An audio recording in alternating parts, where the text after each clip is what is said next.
지난번 타임 매거진에 나왔던 그런 이야기인데, 인간의 수명이 이제 1800년도에서는 평균 수명이 40세였었다 합니다. 그러다가 1925년 돌아서 수명이 59세가 되었던 거예요. 그리고 나서 지금은 79세, 또 나라에 따라서 80세 이상 넘어가는 것이 평균 수명이라 그렇게 이야기하고 있습니다. 이렇게 급속도로 수명이 길어졌던 것, 그래서 우리가 어릴 때만 하더라도 환갑 자치 안 하는 데가 없어요. 60만 살게 되면 환갑 자치 안 하는 데가 없고, 한 살 더 먹으면 진갑이라 해서 또 잔치하고 사람들이 아주 셀레브레이션을 했는데, 제가 지금 20년 동안 목회하면서 환갑 잔치는 한 번도 간 적이 없는 것 같아요. 하는 분이 없는 것 같아요. 요즘은 7순도 안 하는 것 같습니다. 요즘 8순 아니면 9순은 하는 것 같아요. 나이가 확실히 많이 길어졌는 것 같아요. 지금 우리 교회에 90세까지 죽지도 말고 이렇게 하자, 더 건강히 살자, 이렇게 우리가 중보기도 했더니만 우리 교회에 있는 연세 드신 분들은 거의 다 90이 다 넘어갔어요. 연세들이 이제는 나이들이 그런 것 같아요. 실제로 이렇게 되는 이유, 그러면서 그 매거진에 보면 150년간 평균 수명이 급속도로 증가했는데, 그 세 가지 주요 이유가 있는데, 하나는 세니테이션, 복은 위생이 좋아졌다는 거죠. 실제적으로 아프리카나 힘든 데 이래 가보면 위생이 물이든지 위생이 엉망이니까 일찍 죽잖아요. 보면 위생이 너무 좋아졌다. 그리고 두 번째는 백신이 개발되었다. 그리고 세 번째가 엔티바이오틱, 항생제 개발이 됐다. 그렇기 때문에 이런 일들로 통해서 전염병 예방 치료가 가능했기 때문에 수명이 길어지고 있다. 그렇게 이야기하면서 이번에 쥐를 통해서 개발한 약을 이제 투여했었는데, 그 조그마한 실험쥐의 그 평균 수명이 얼마냐 하면은 27개월이랍니다. 근데 이 약을 투여하고 나서 48개월까지 살았다 그래요. 그래서 거기에서 나와 있는 게 뭐냐면은, 지금 태어나는 아이는 이러한 약들이나 앞으로 개발되는 것들을 볼 때에 142세까지 살 수 있다 그래요. 그러면서 이것이 현실화되는 데는 시간이 걸리겠지만 앞으로 30년 후 2045년경에는 상용화가 될 것이라 그렇게 예측을 하고 있습니다. 그런데 전문가들이 이야기하기를, 인간의 수명이 아무리 연장이 된다 하더라도 과연 만족한 삶을 유지할 수 있을 것인가? 골골거리면서 오래 살아보니까 이게 힘든 일이라는 거예요. 이게 무엇인가 완벽해 보인다 하더라도 항상 연약한 것이 따라오게 되어 있기 때문인 것이에요. 마찬가지로 인간은 아무리 강해 보이도 연약한 부분이 무엇인가 있습니다. 사람들이, 하나님은 우리 인간은 완벽하게 짓지 않았어요. 믿음의 조상 아브라함에게 치명적인 약한 부분을 있는데, 그것이 뭐냐면 사라라 그래요. 자기 부인. 그래서 어떤 책에는 이걸 보고 사라 컴플렉스라고 그래요. 우선 나이 차이가 10살이나 차이 납니다. 그리고 사라는 너무 아름다워 누구나 보는 것 같은 흠모하고 데려가려고 그랬던 거예요. 그런데 아브라함하고 사라하고 둘이 연애가 결혼한 것이 아니고 같은 집안에서 이복 동생이에요, 그냥. 그래서 그 당시에는 얼마든지 관습에 따라 서로 결혼할 수가 있었던 것이에요. 그래서 아브라함은 어쩌면 우리가 생각하듯이 찰턴 헤스턴 같이 근육이 있고 인물 잘생긴 이런 사람이 아닐지도 모르는 거예요, 보면. 아마 얼굴도 못생기고 키도 적고 머리도 많이 빠졌고 이런 사람일지도 몰라요. 그러니까 항상 와이프가 되면은 컴플렉스가 있어요, 이 사람은. 저렇게 못생긴 사람, 저 정도 되는 사람이 이쁜 여자 데려왔으니까 빼앗아가도 되겠다, 그렇게 생각할 수가 있는 거예요. 상상입니다. 그냥 상상. 아브라함이 그렇다는 게 꼭 그런 게 아니고, 우리가 성경이나 교회사의 위대한 인물들을 보면서 위로받는 부분들이 참 많습니다. 왜냐하면은 그들에게 아주 약한 부분들이 다 있기 때문인 것이에요. 그런데 하나님께서 사용하시는 이 놀라운 성경에 나오는 그러한 인물들이 보면은 결점 없이 완벽한 사람은 하나도 없었다고 하는 것이에요. 그 중에 한 사람이 바로 아브라함입니다. 오늘 읽은 이 본문의 내용은 아브라함이 소돔과 고모라가 멸망 후에 20년 동안 머물렀던 이 헤브론의 마므레를 떠나서 남방으로 내려가는 거예요. 근데 그곳에 역시 마찬가지로 아내를 누이라고 부르다가 그랄 왕 아비멜렉에게 아내를 빼앗기고 말았습니다.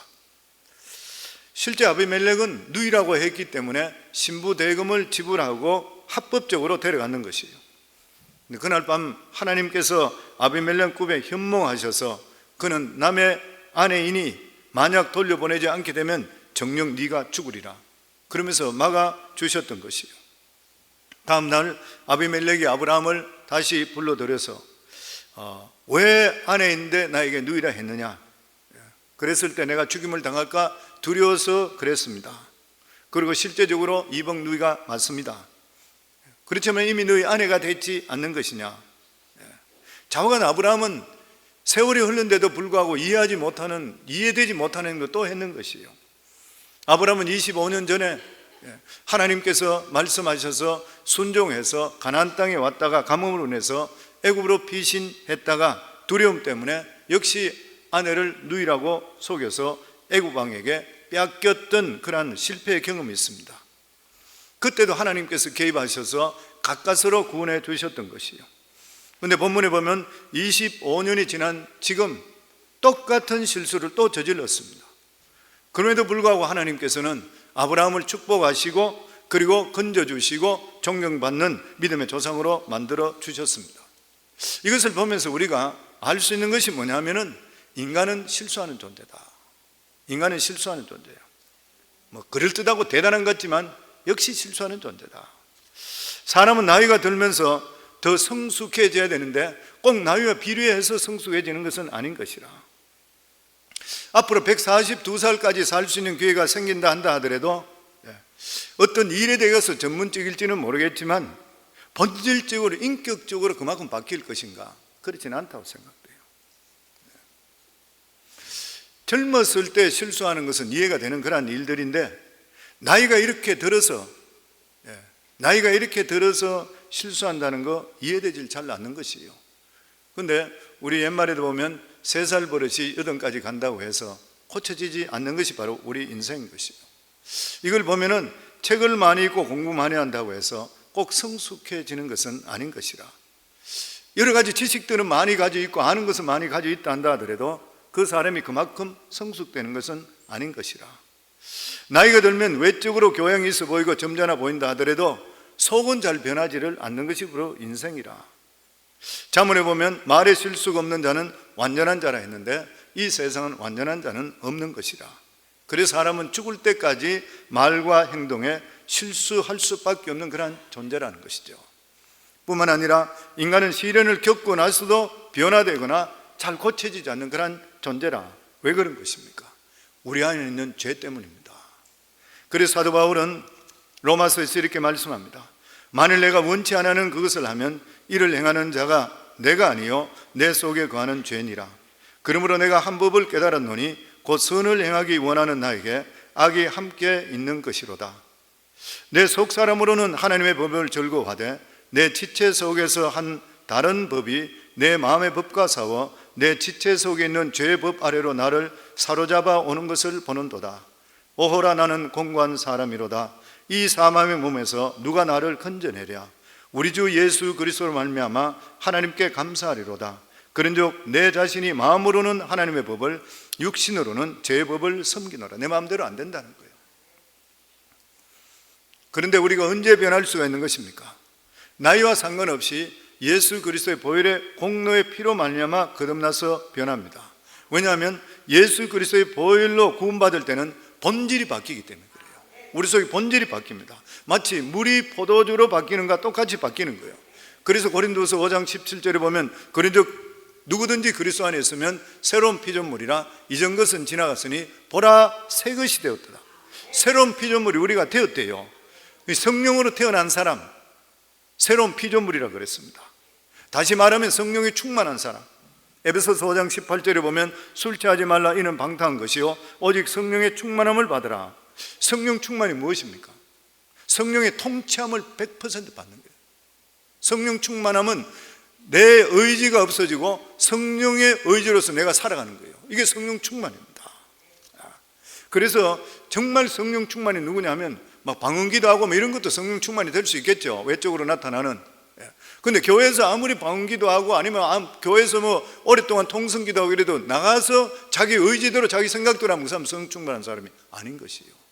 진짜 성령 충만이 뭐냐면 자기를 쳐서 하나님 말씀에 복종해서 내가 없어지고 하나님께 이끄는 사람이 성령 충만입니다.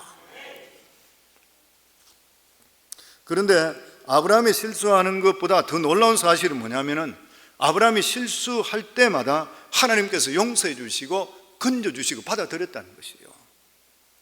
하나님은 한 번도 아니고 계속 용서해 주시는 용서의 하나님입니다. 비록 똑같은 죄를 지어도 용서해 주시는 하나님, 하나님의 사랑과 신실함에는 변함이 없었습니다. 오늘 3절에 보면 그 밤에 하나님이 아비멜렉에게 현몽하시고 그에게 이르시되 내가 취한 이 여인을 인하여 내가 죽으리니 그가 남의 아내임이니라. 하나님은 결정적인 순간에 개입하셔요. 너 이 여인 건드리면 너 죽는다, 죽이겠다. 사실 잘못은 아브라함이 했습니다. 왜냐하면 누이라고 했기 때문에 정상적으로 데려갔던 것이에요. 이 아비멜렉은 아무 죄도 없습니다. 그런데 하나님은 아비멜렉 편이 아니라 아브라함 편이었던 거예요. 이것을 보고 나서 하는 말이 믿는 자들에게 하나님은 편애하시는 하나님이시라. 편애하시는 하나님이시라. 이것은 하나님의 속성을 볼 때에 이해가 잘 되지 않습니다. 왜냐하면 하나님은 공의의 하나님이시기 때문에. 그러나 하나님은 택한 백성에게는 편애할 정도로 그쪽 편에 서 계신 하나님입니다. 이걸 부모와 자식 관계를 이해하시면 돼요. 내 자식이 아무리 문제를 일으키고 이더라도 부모는 손이 오른손으로 굽듯이 내 자식은 내 자식인 거예요. 두드려 패서라도 내가 데려가듯이 똑같은 일이라 생각해요. 하나님께서 착하고 의롭다 해서 하나님 보호하시는 것은 아닌 것이요. 우리가 하나님께 보호받고 사랑받는 까닭은 택한 이유 단 하나, 이것 때문인 것입니다. 사랑하는 성도님들, 우리 모두 다 택함 받은 거 믿으세요? 예수 그리스도는 하나님의 택함을 받지 않고는 절대로 믿을 수가 없습니다. 우리는 예수 그리스도로 말미암아 하나님의 자녀되었던 것이요, 하나님의 친자된 예수 그리스도를 십자가에 못 박혀 죽으면서 우리를 양자 삼아 주셨는 것이요, 하나님은 예수 믿는 자는 누구나 사랑하십니다. 기도 열심히 하고 11조 열심히 하는 사람만 사랑하는 것이 아니라 실수 많고 연약한 자라도 하나님께서 버리지 않고 사랑하십니다. 왜냐하면 하나님의 택하신 절대적인 사랑 때문인 것이요. 물론 말씀에 순종하는 자들이야 탕자 비유에 보면은 마다들과 같이 모든 것이, 하나님의 모든 것이 자기 것이 될 수가 있는 것이요. 또한 이 말씀을 보면서 우리가 알 수 있는 것은 선택받지 않은 사람이라 하더라도 하나님께서 꿈속에 나타나셔서 말씀하실 때 인정하고 순종하는 자는 선택하는 자와 똑같은 은혜를 주시는 것이요. 결과적으로 아비멜렉은 하나님 말씀에 순종함을 통해서 그동안 집안에 막혔던 태문이 열리게 됩니다. 또 이 말씀을 통해서 우리가 알 수 있는 게 뭐냐면 하나님의 사람이 잘못하면 주위 사람이 고통을 받는다. 아브라함의 잘못으로 예미한 아비멜렉이 죽을 뻔했습니다. 하나님의 사람이 잘못하면 주위가 고통을 받습니다. 우리가 요나 예도 지난번에 들어요 잘 알 수 있을 거예요. 그렇기 때문에 우리 믿는 사람들은 이 사회에 일어나는 이런 일에 대해서 우리 자신들은 책임감을 가져야 됩니다. 그래서 기도할 수가 있어야 되는 것이에요, 보면. 그런데도 불구하고 하나님께서는 실수를 복으로 돌려주시는 하나님이십니다. 14절과 16절입니다. 우리 같이 읽겠습니다.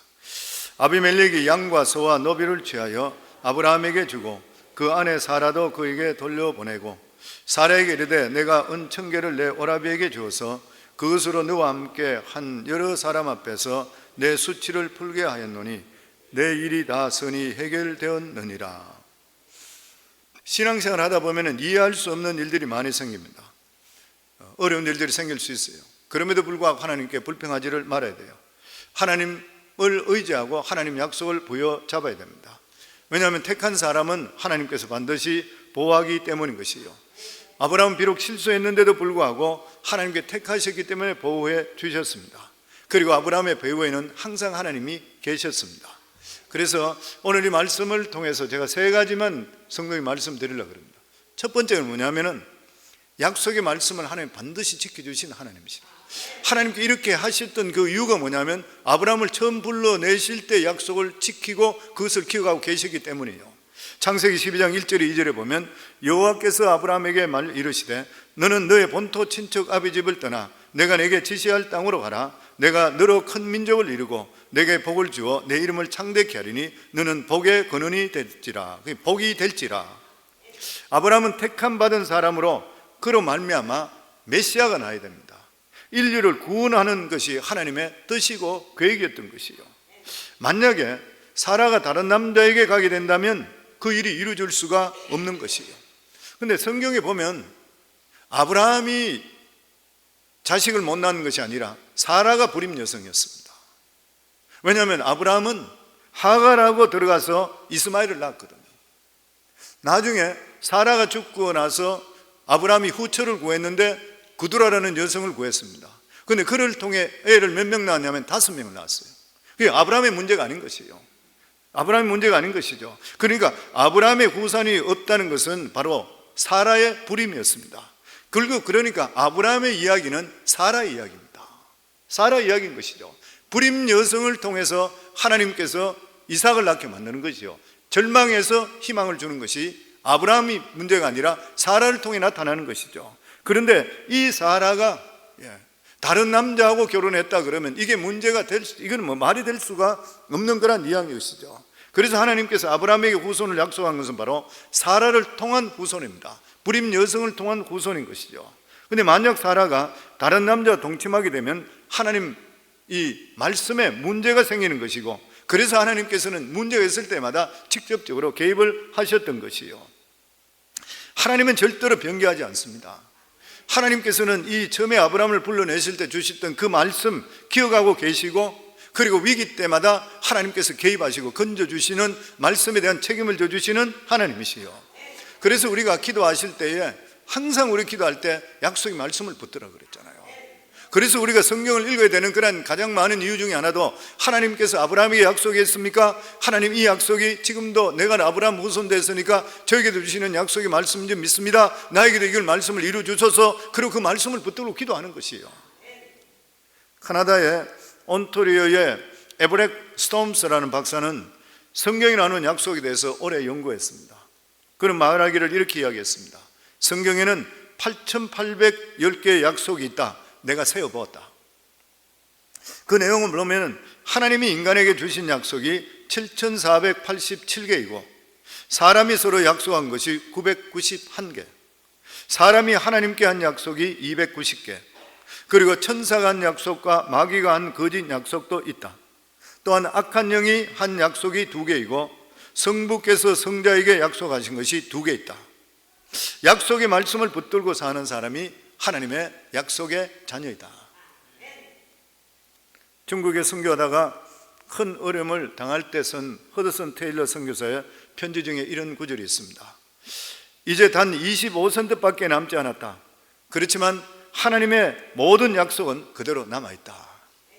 그는 본국에서 오는 헌금보다도 하나님의 약속의 말씀을 더 붙들고 선교사역을 감당했던 것이에요. 그래서 우리가 이러한 약속을 믿어야 되는 이유가 뭐냐면 하나님의 약속의 말씀, 성경에 나와 있는 말씀이 나에게 이루어질 걸 믿게 될 때 배짱이 생깁니다. 어떤 환경 속에서도 담대해질 수 있게 돼요. 이러한 것들을 내가 갖지 못하게 되고 환경만 보고 내 생각만 가지게 되면 좌절할 수밖에 없는 것이에요. 그래서 우리가 이러한 하나님의 약속, 이런 것들, 내가 택함 받은 것, 이런 것을 갖게 될 때는 어려움이 오도록 흔들리지를 않게 되는 것이에요. 아멘.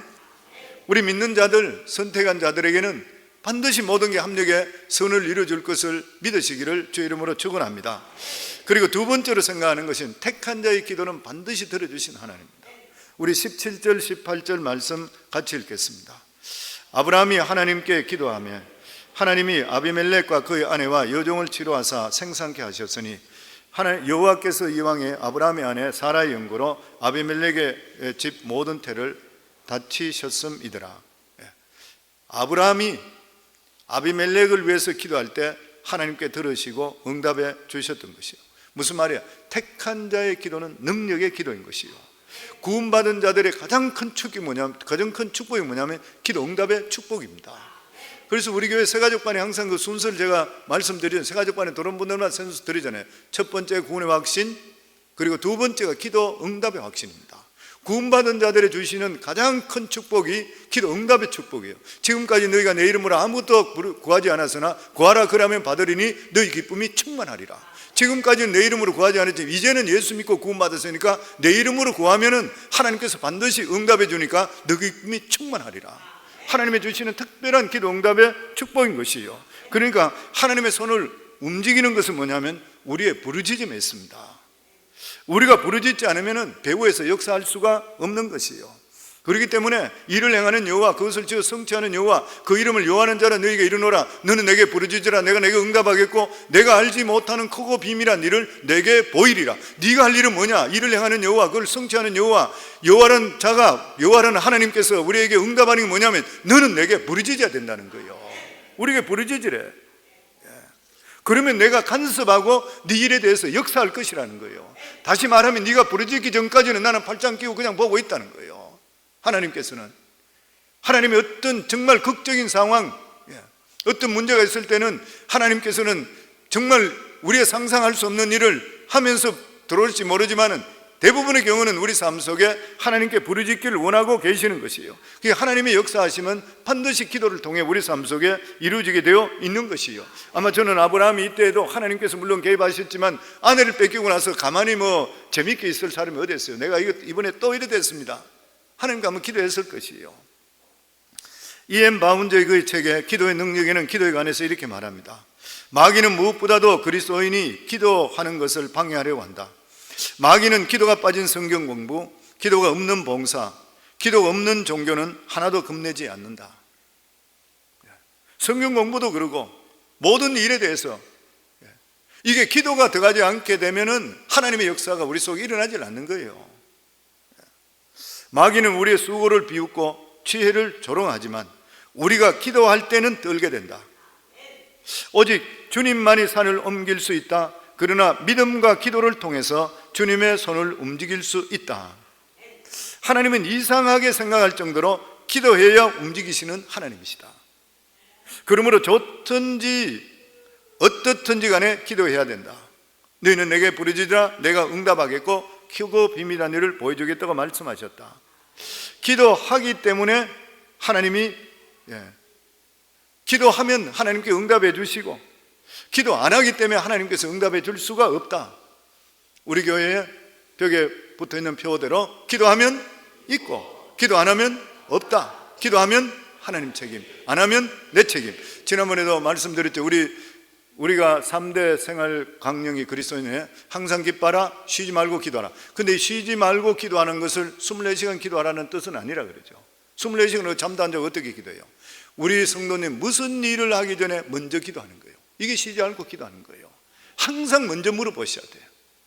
운전할 때도 핸들을 잡고 기도하시고 이런 것도 당연하지만은 직장에 갈 때도 기도하시고 사람을 만나가 이야기하기 전에도 먼저 기도하고 그리고 중요한 일을 사람과 대화 나누고 인터뷰하고 이런 일이 있을 때는 인터뷰하면서도 계속적으로 내 머리는 하나님께 기도하셔야 돼요. 그러면 하나님께서 내 삶을 대신 짊어지시고 그 일을 하나님께서 이루어주는 역사가 나타나게 되어 있어요. 절대 우리 믿는 사람은 우리 능력은 별거 없어요. 우리 능력으로 사는 것이 아니라 하나님의 능력으로 사는 줄을 믿습니다. 이게 기도잖아요. 이게 기도인 것이에요, 보면. 교회사 학자들은 런던에 있는 메트로폴리탄 교회 설교자였던 찰스 스펄전을 설교의 황제라고 그럽니다. 황금의 혀를 가진 사람이다. 정말 설교를 잘했던 사람. 활자체로 지금도 남아있는 것이 뭐냐면 3561편의 설교가 지금도 남아있고 책으로 계속 나오고 있습니다. 그런데 그가 세상을 떠난 지 1세기가 지나고 2세기가 다 되는데도 불구하고 여전히 계속적으로 그 책이 발간되고 있고 목회자들 치고 그 책을 보지 않은 사람 아무도 없을 것이에요. 1879년 8월 어느 주일에 스펄전 목사님의 설교를 듣기 위해서 수많은 사람들이 이 교회로 몰려왔습니다. 앉을 자리가 없는 거예요. 본교회 교인들은 바깥에 나갈 정도로 새로운 성도들이 많이 몰려왔어요. 6,000명이 설교를 듣고 있어요. 그래서 신문기자가 놀라서 스펄전 목사에게 묻습니다. 이게 어찌된 일입니까? 런던에 수많은 교회가 있는데도 불구하고 다른 교회는 안 가고 이 교회면 이렇게 구름대같이 몰려오는 이유가 어디에 있습니까? 그러니까 이 목사님이 나를 따라오시오, 내가 보여줄 것이 있습니다. 그리고 지하실로 내려갔는데 지하에 400명이 넘는 교인들이 통성으로 하나님께 이 목사님의 설교의 능력을, 성령의 능력이 더할 수 있게 해달라고 기도하고 있었다는 것이죠. 그러면서 기자에 그렇게 이야기했대요. 이분들이 우리 교회의 엔진입니다. 엔진입니다. 내가 잘나서 그런 것이 아니라 이 아래에서 400명의 성도들이 설교할 때마다 모여서 기도하기 때문입니다. 이것이 우리 교회 부흥의 능력입니다. 신문기자는 깜짝 놀랐다는 것이죠. 성패는 배후의 힘에 있는 것이요, 우리가 잘 알고 있듯이 이스라엘 백성 출애굽했을 때 하나님께서 배후에 역사하시는 하나님의 능력으로 이긴다는 걸 보여준 것이 르비딤 광야에서 아멜렉과 전쟁이었습니다.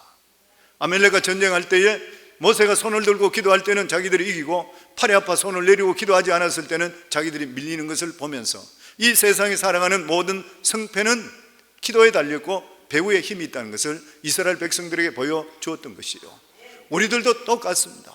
이스라엘 백성들을 광야 40년 동안 하나님께서 40년 동안 가게 하면서도 거기서도 무엇을 훈련시켰습니까?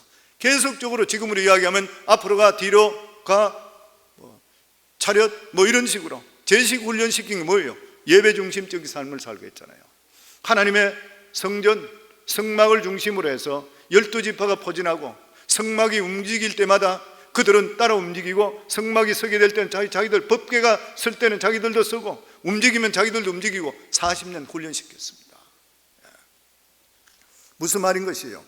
우리 삶의 힘은 우리 힘으로, 믿는 자는 우리 힘으로 사는 것이 아니라 하나님 힘으로 살게 되어 있는 것이요. 아멘. 배후에 성령께서 우리 삶 속에 역사하시고 천사를 거느리고 싸우게 되면 능치 못한 일이 없어지는 것이요, 우리 생각, 우리 지혜대로 살아서 우리 인생 절대로 성공할 수 없습니다.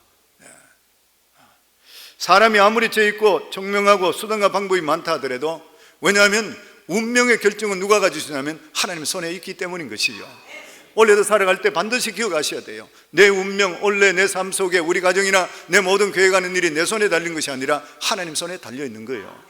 잠언 16장 1절에 보면 마음의 경영은 하나님의 사람에게 있어도 말의 응답은 여호와께로서 나느니라.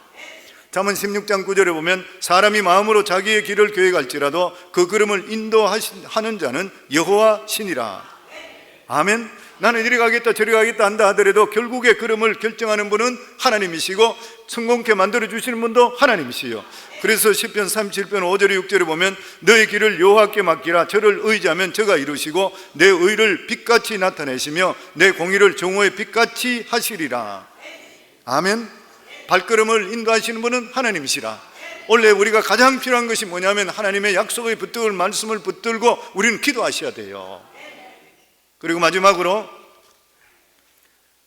이 말씀 속에 아는 것이 뭐냐면 믿는 자들에게는 반드시 하나님께서 합력의 선을 이루신다. 아브라함이 비록 실수했지만 하나님께서 택하셨기 때문에 하나님께 보호해 주셨습니다. 그러므로 우리 삶 속에 실패하더라도 감사해야 돼요. 그래서 사도 바울은 우리가 알거니와 하나님을 사랑하는 자 곧 그때로 부르심을 입은 자들에게는 모든 것이 합력하여 선을 이루느니라. 우리가 알고 있지 않냐? 지금까지 겪지 않았냐? 저는 이 말씀 제가 좋아하는 말씀, 진짜 좋아하는 중에 하는 말씀. 내가 목회하면서, 아니 목회하기 전부터 하나님 알고 나서부터 정말 이 말씀 맞더라고.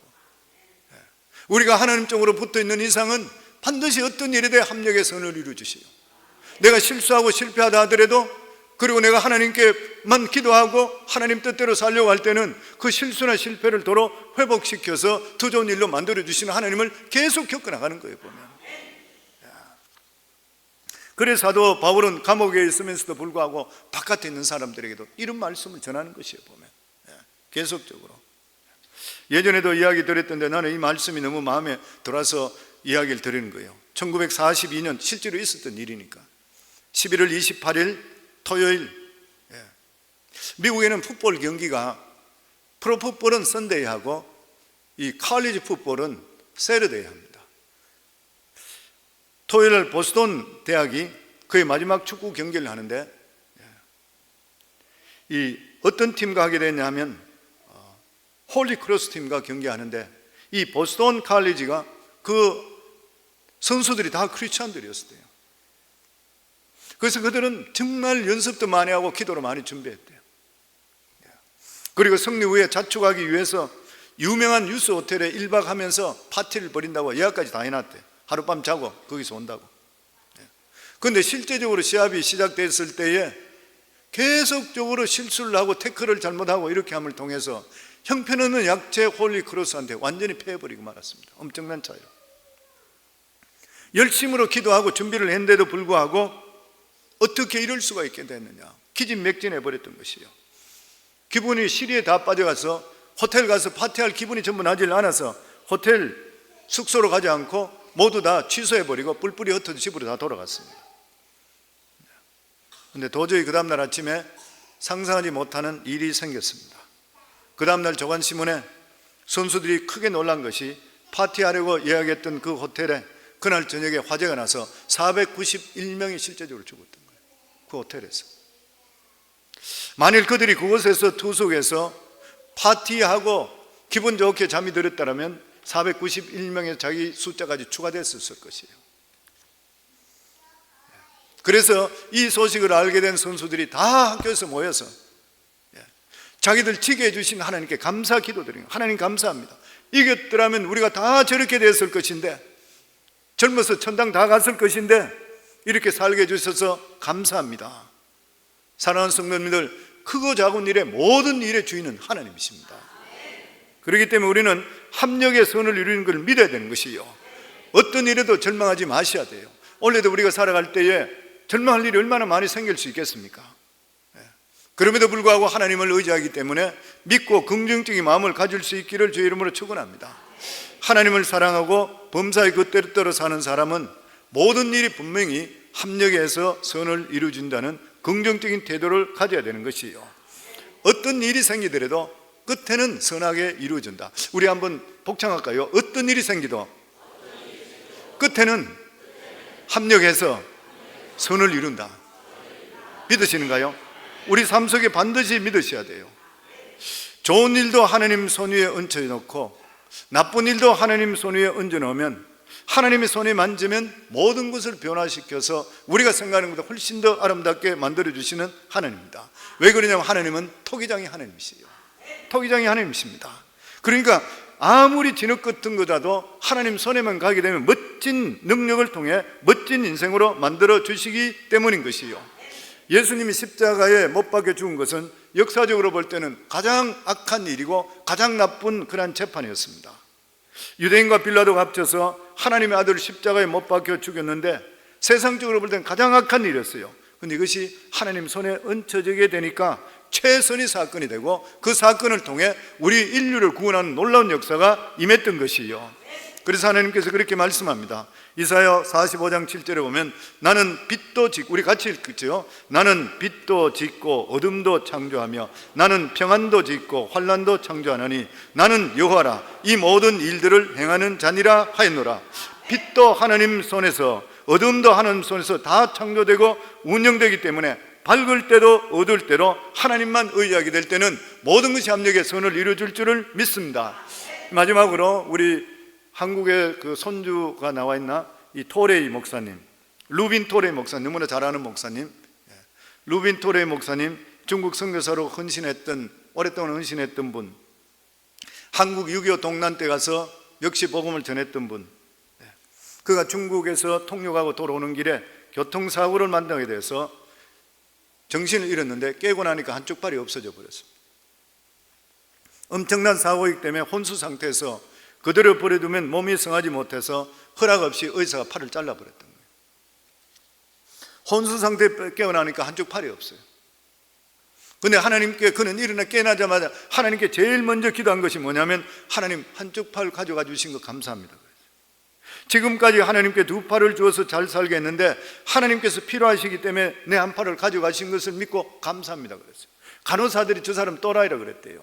정신없는 사람이라고 그랬대요. 어떻게 그럴 수가 있냐는 것이죠. 이해가 안 되는 것이죠. 저 사람 교통사고 나서 머리가 좀 돈 것이 아닌가. 아니 팔을 가지고 가시니 감사하다니. 그리고 그는 중국 선교사에서 은퇴하고 미국에 들어가서 다시 지원해서 한국에 선교사로 오게 됩니다. 그때가 6.25 동란 때예요.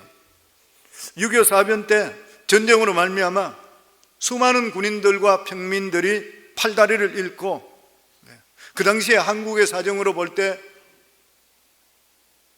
여러 가지 발전이 늦어진 그런 상태이기 때문에 의족이나 의수는 만들 수가 없었던 것이요. 한국 선교사라 보니까 한국의 많은 군인들과 평민들이 전쟁의 상처로 말미암아 팔다리가 없어지는 것이요. 우리가 어릴 때만 해도 팔다리 없는 분은 참 많았습니다. 그래서 팔다리 없는 사람들에게 깊은 관심을 가졌기 때문에 대구에서 처음으로 재활병원을 시작해서 팔다리를 만들어 상해의 군인들과 한국 국민들에게 보급해주며 예수를 전도하기 시작했습니다. 그러면서 그때 비로소 그는 하나님의 섭리를 깨달았는 거예요.